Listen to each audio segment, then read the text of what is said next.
In the heart of glamorous yet unforgiving New York City, a 25-year-old black woman, once a nurse, now struggling to make ends meet as a street vendor, is busy selling her goods when she spots a young boy having a severe asthma attack.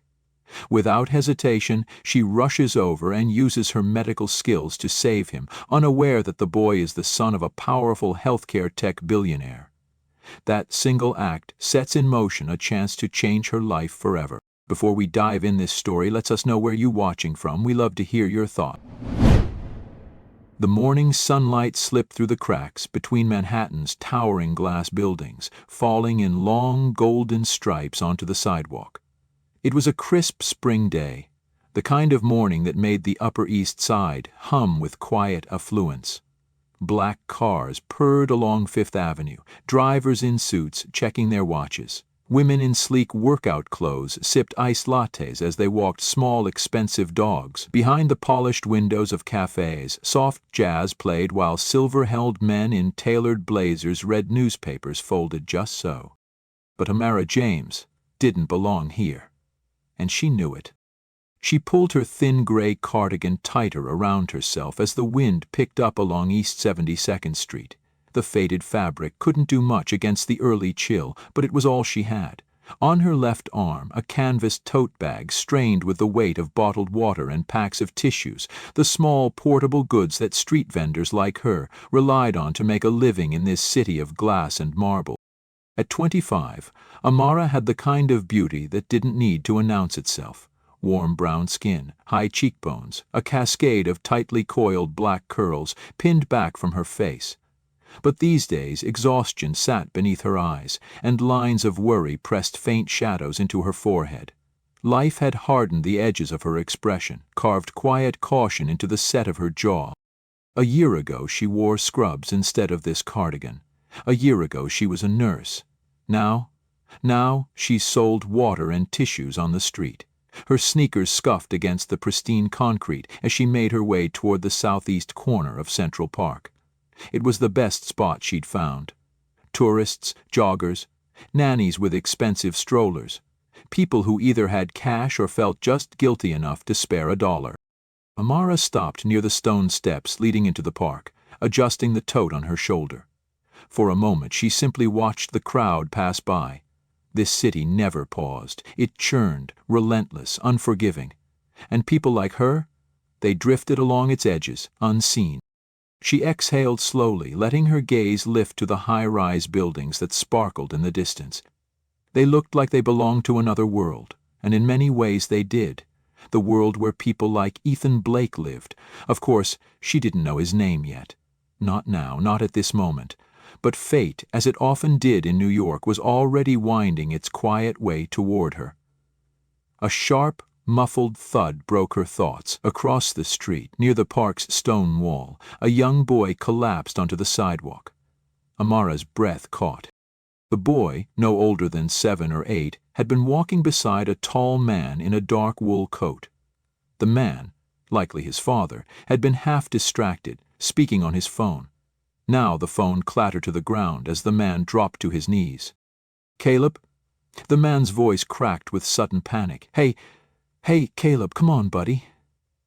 Amara's feet were already moving. It was instinct, the part of her that had spent years in hospital wards, calming frantic parents, checking pulses, threading IV lines with steady hands. Even now, after the layoff, after the humiliation of losing her job, that part of her hadn't disappeared. The father shook the boy gently. "Breathe, Caleb, come on." His voice strained with terror as he pressed a hand to the boy's chest and bolted upright, scanning the car parked along the curb. His inhaler, the oxygen. Damn it! The crowd did nothing. A few glanced over, curious. A woman slowed to peer, lips pursed with faint concern. But no one stepped forward. No one, except Amara. She knelt beside the boy, her hands steady, her mind slipping seamlessly into clinical focus. "Sir?" she called, her voice firm but even. "I'm trained. Let me help." The man hesitated, a flicker of wariness crossing his sharp, clean-shaven face. His suit looked expensive, tailored to perfection. His eyes, a pale, stormy blue, darted between Amara and his son. But desperation overruled pride. "I'll be back," he stammered, already running toward the sleek black SUV idling by the curb. Amara turned her full attention to the child. The boy's lips had tinged blue, his breath shallow and labored, his small chest rose unevenly beneath a cashmere sweater. Asthma, she thought. Severe.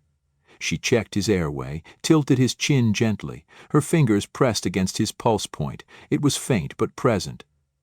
"You're okay, little man," she murmured, as much for herself as for him. "Just hang on." A minute passed. Then two. The man returned, fumbling with a small oxygen canister and inhaler, his hands shaking. Relief flashed in his eyes as he saw Amara carefully fitting the mask over his son's face. "He's stabilizing," she said, adjusting the flow, "but we need paramedics fast." As if on cue, the distant wail of sirens cut through the street noise.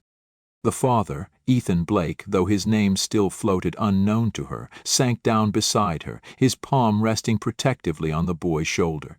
His chest heaved as he tried to steady his breathing. For the first time, his gaze really landed on Amara.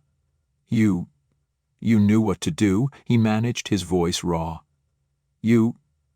Thank you." Amara only nodded, her focus still on the boy, but beneath her cool exterior, a storm of emotion rippled. She didn't belong on these streets. But maybe, just maybe, she still belonged somewhere that mattered. The boy's small chest rose and fell with steady breaths now, the thin plastic mask fogging with each exhale. The paramedics were crouched beside him, checking vitals, murmuring quietly to one another as they prepared to lift him onto the stretcher. Their movements were brisk but calm, the quiet assurance of people who'd done this hundreds of times. Amara stayed a step back, her hands loosely clasped in front of her, watching. The adrenaline had begun to drain from her body, replaced by that familiar gnawing mix of exhaustion and quiet uncertainty. Her fingers trembled faintly, though she kept them hidden within the sleeves of her cardigan. The man, the boy's father, stood nearby, his tall frame tense beneath the sharp lines of his tailored coat. His eyes, pale as a winter morning, flicked between his son and the medics, then to Amara. It wasn't the first time she'd seen that look. The quick mental scan, the calculation, black woman, street vendor, cheap clothes, but something in his expression softened as his gaze lingered. "You saved him," he said, quieter now, not breathless like before, more steady, awed maybe. Amara shook her head, brushing off the words, her voice low. "I just did what I could. It's good you had his medication close." The man let out a short, unsteady laugh. It wasn't amusement exactly, more like disbelief that the morning had unfolded this way. Yeah, He exhaled hard, running a hand through his dark, neatly styled hair. "I'm never far without it, but still, if you hadn't stepped in—" He trailed off, eyes narrowing slightly, studying her. "You a nurse?" he asked. The question landed heavier than he probably intended. Amara hesitated, the words catching behind her teeth like thorns. Was? She was a nurse. But the city didn't care about the past tense. "Used to be," she admitted, voice careful. "Lost my job last year," the man's brow furrowed. Not judgment exactly, something more curious. Before he could press further, one of the paramedics approached. "We're taking him to Lenox Hill," the medic informed him, lifting the stretcher toward the waiting ambulance. "Vitals are stable, but given his history, we'll monitor him there." The man nodded sharply, all business again. He turned back to Amara. "Look!" He fished into his coat pocket, pulling out a sleek black card holder. The silver logo glinted faintly in the sunlight. Blake Medical Technologies. "My name's Ethan Blake." Amara blinked, the name settling over her like a quiet jolt. She'd seen the name before, on billboards, in news headlines, the tech giant working on cutting-edge healthcare devices, the billionaire philanthropist promising innovation for the future of medicine.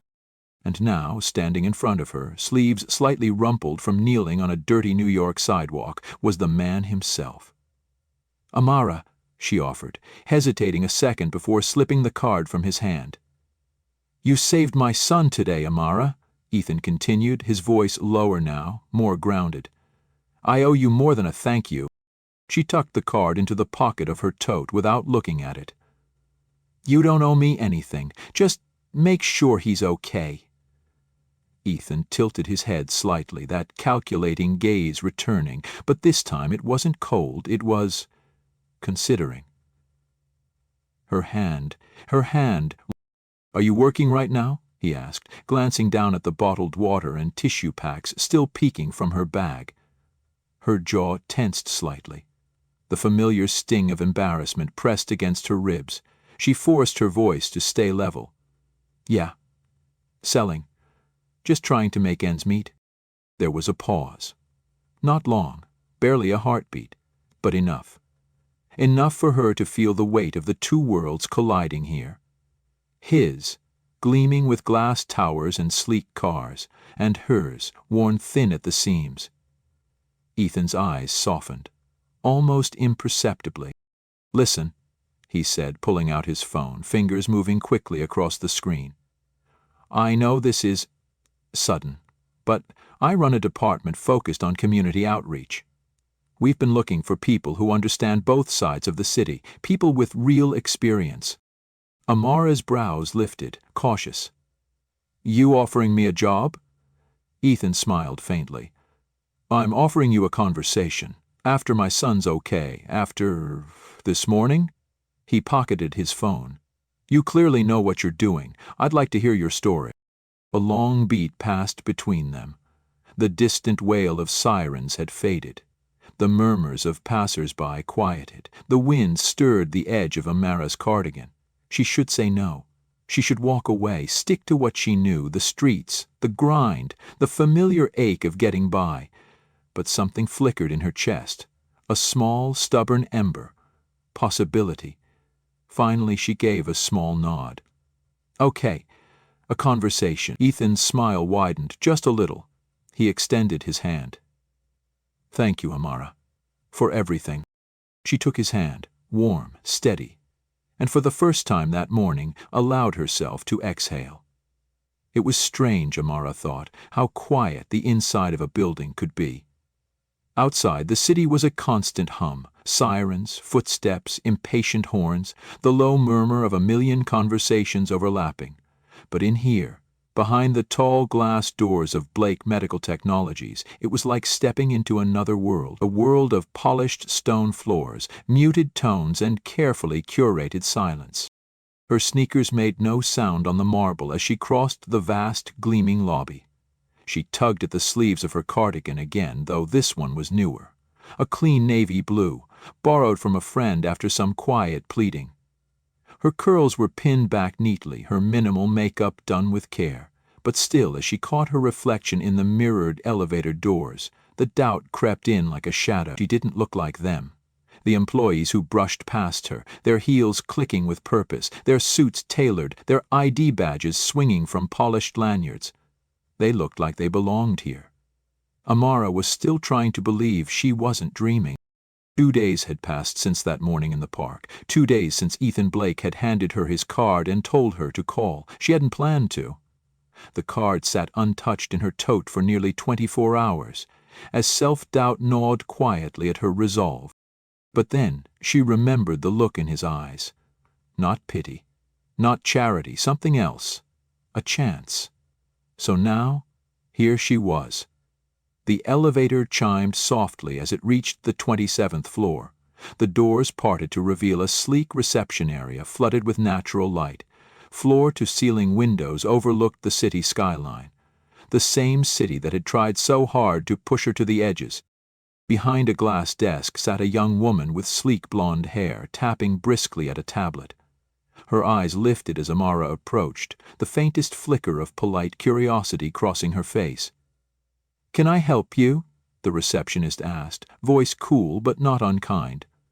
I have a meeting," Amara replied, clearing her throat. "With Mr. Blake."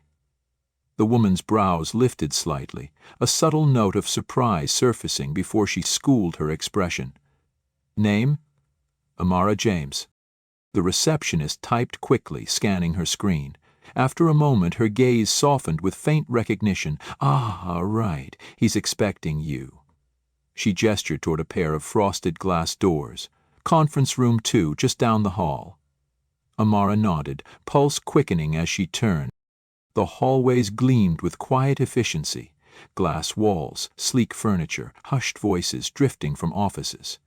She could feel eyes on her as she passed, subtle but present.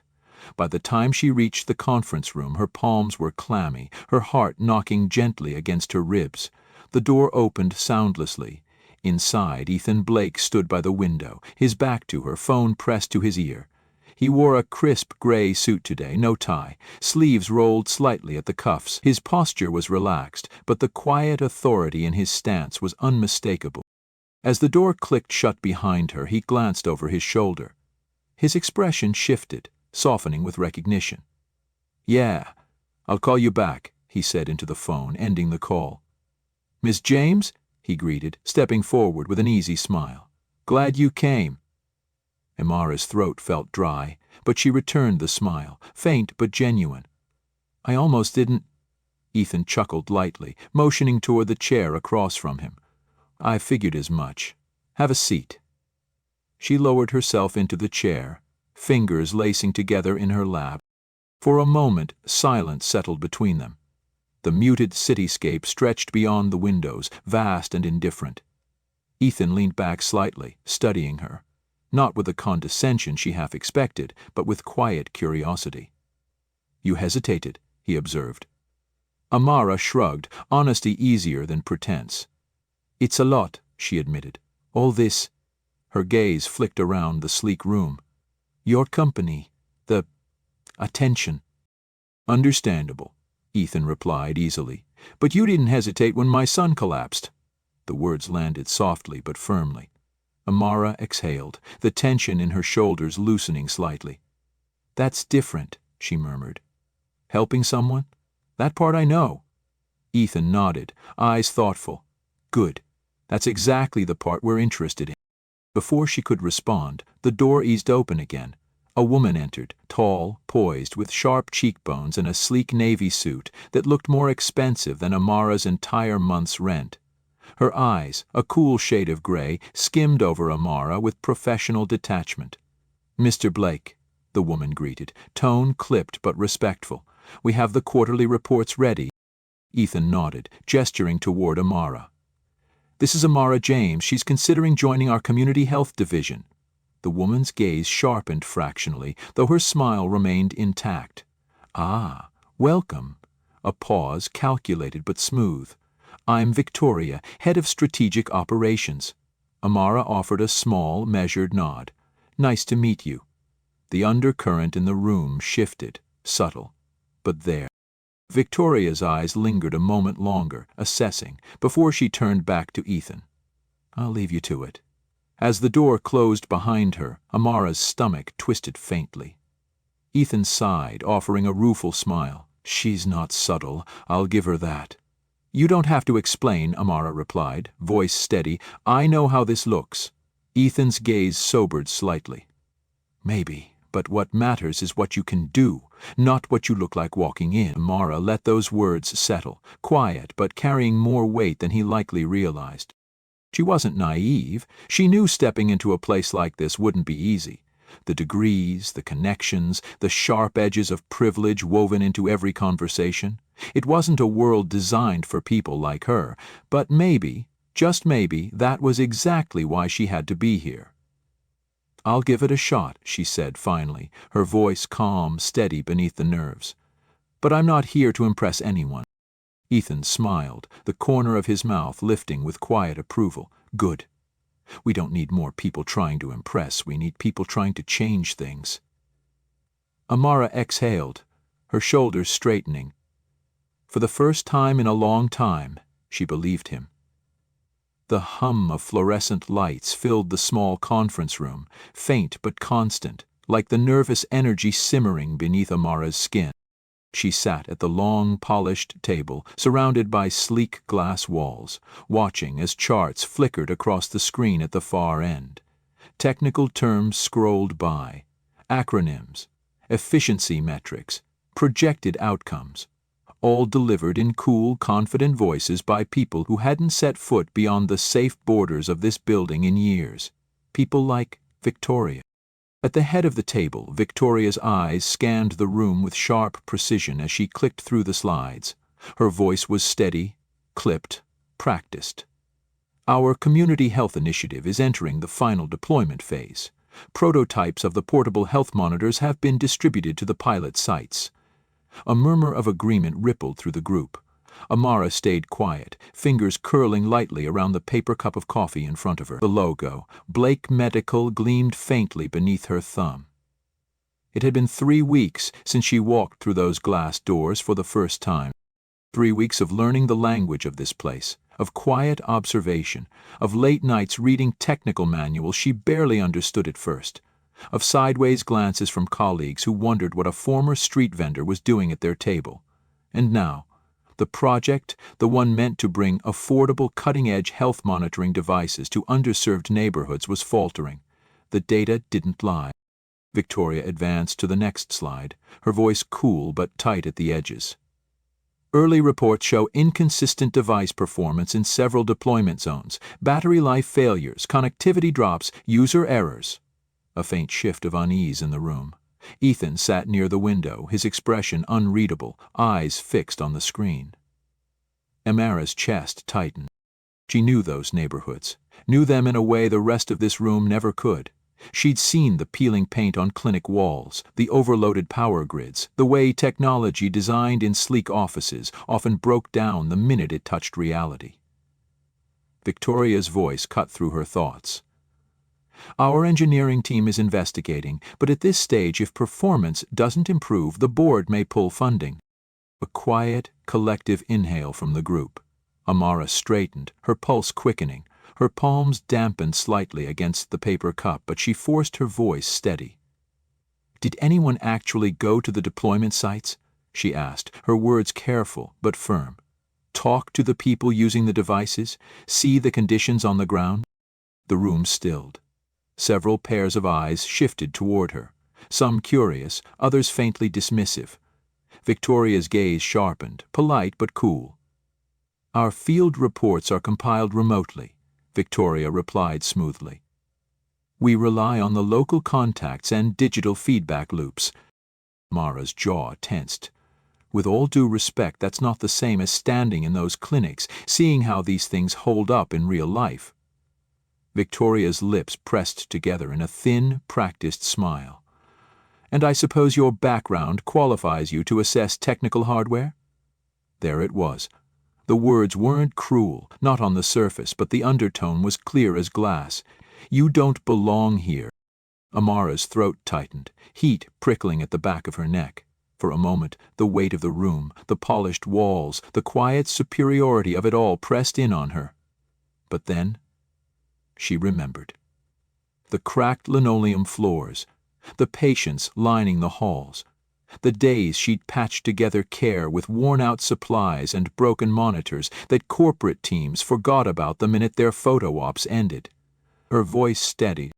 "I'm not an engineer," Amara acknowledged, eyes steady on Victoria. "But I've spent years in those neighborhoods. I know how spotty the power grids are, how unreliable the cell surface can be.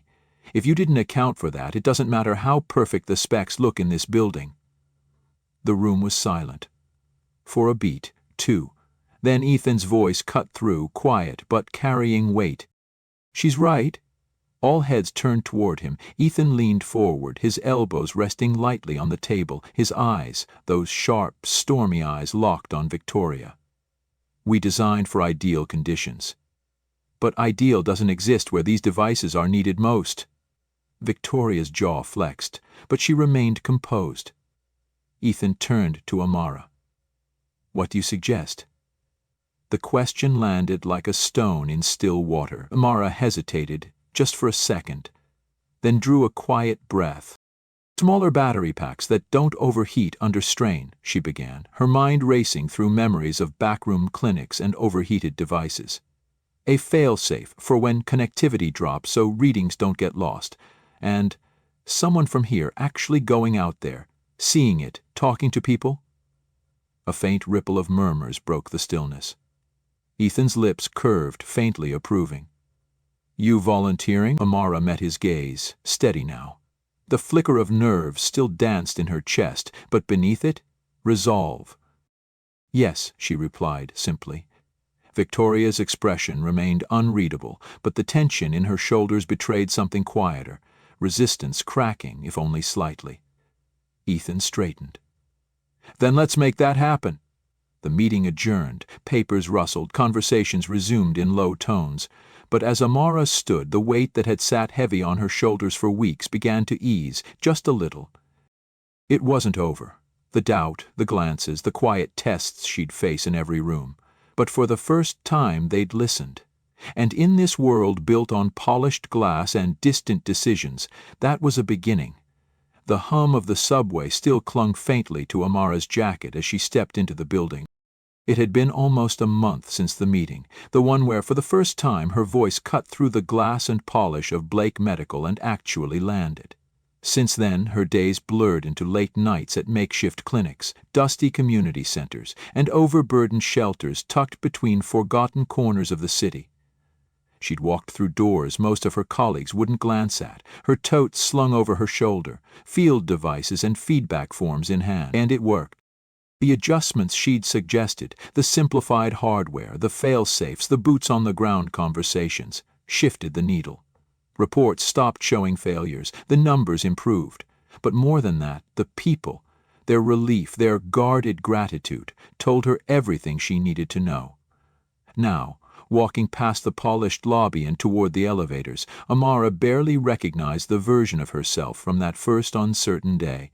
The elevator doors slid open on the 27th floor, and the quiet buzz of conversation hit her like a soft wave. She'd barely made it 3 steps into the main floor before it happened. "Amara."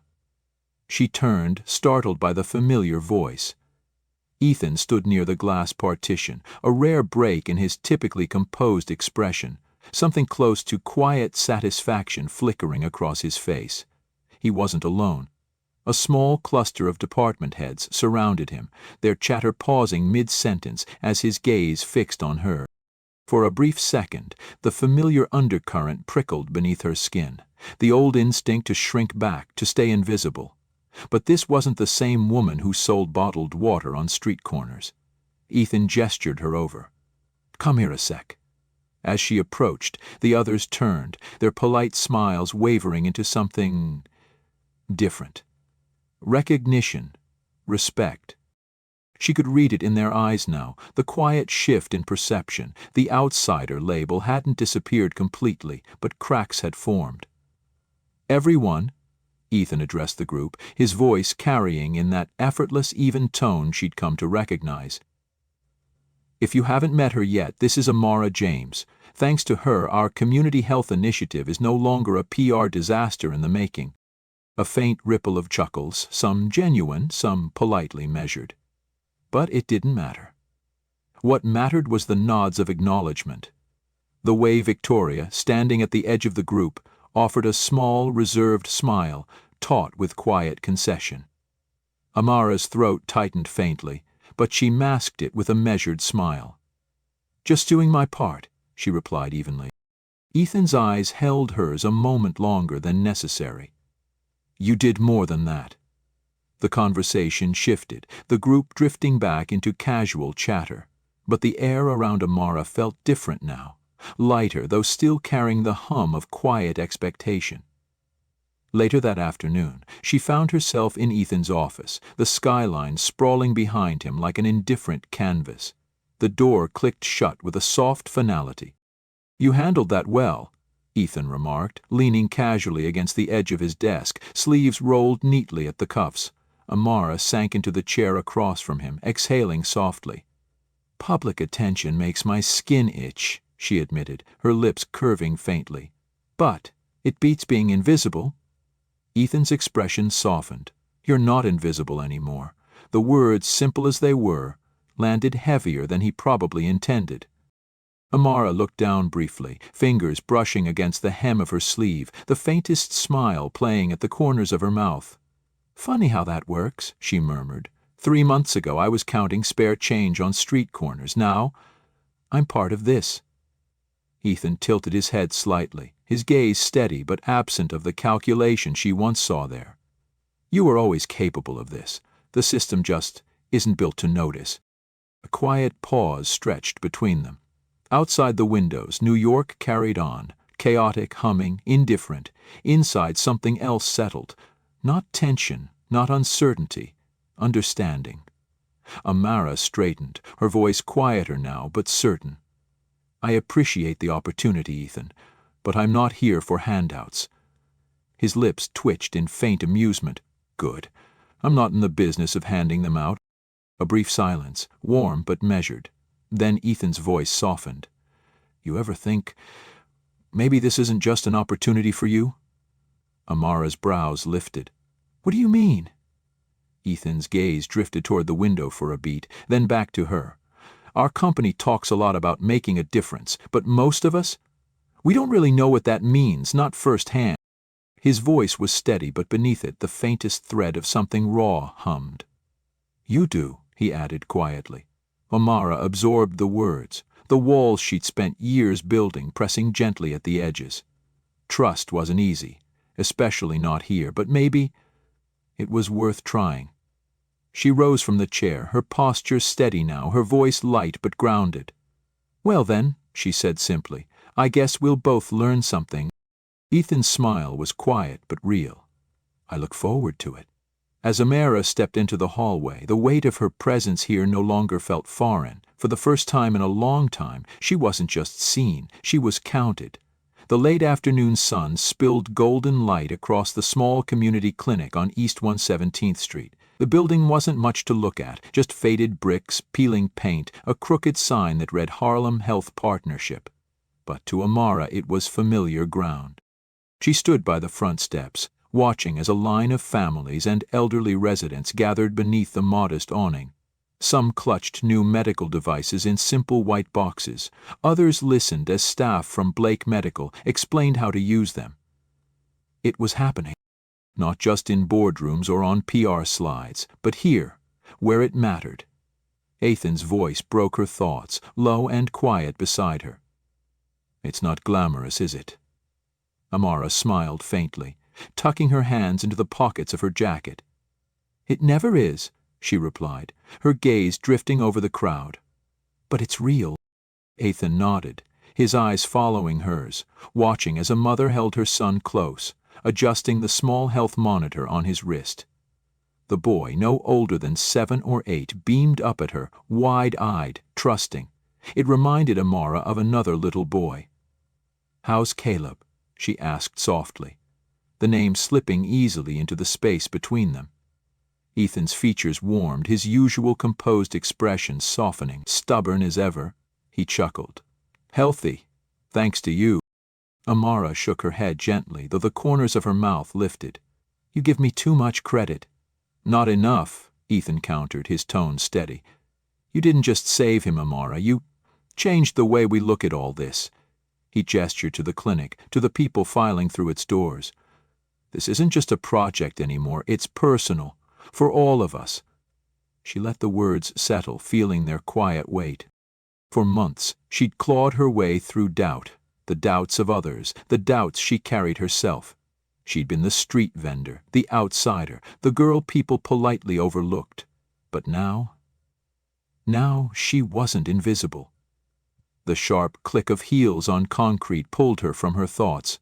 Victoria approached, clipboard in hand, her usual polished appearance softened slightly beneath the afternoon sun. "I spoke to the coordinator inside," Victoria reported, her eyes flicking between Amara and Ethan.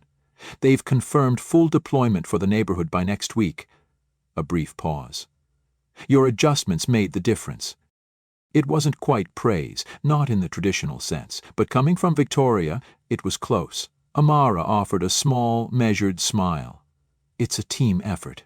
Victoria's lips curved faintly, the closest thing to approval Amara had seen from her yet. "Good work, James." And with that she disappeared into the crowd, efficient as ever. Ethan chuckled under his breath. "I think that's her version of a standing ovation." Amara laughed softly, the sound light, unforced. For a moment they stood in comfortable silence, the hum of conversation filling the air around them. Then Ethan's voice, quieter now. "You ever think about what's next?" Amara tilted her head, considering the question.